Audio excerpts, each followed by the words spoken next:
Emerging economies are widely accepted as a great growth prospect for tech giants, especially those operating in the mobile sector. Rachael Healy has been researching this. Rachael, why is Africa such a prominent prospect at the moment? Well, there are already 735 million mobile phone users in Africa.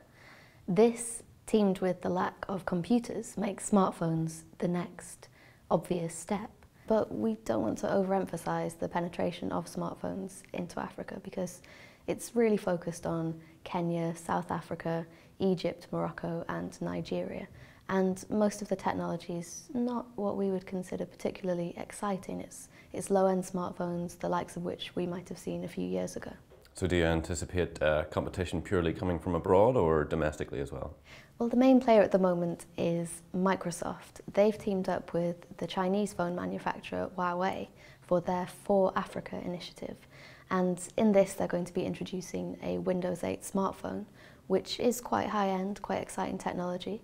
And they're going to be targeting mainly students, developers, and sort of higher-end professionals.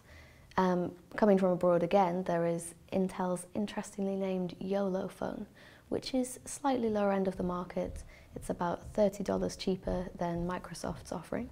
The only homegrown company we can see at the moment is VMK, which is based in the Republic of Congo. They claim to be designing and making their phones in Africa for Africa, but if we look a little bit closer at their website, they have actually dedicated 4 or 5 pages to justifying their use of Chinese manufacturers. In fact, they say, "Our goodwill cannot change the cold truth. Free movement of goods among African states is still a myth." And so it seems that a purely homegrown African phone may still be a myth too. When it stops being a myth, we'll be there to report it. More on this story and others at mobiletechnologyreport.com. We'll see you next week.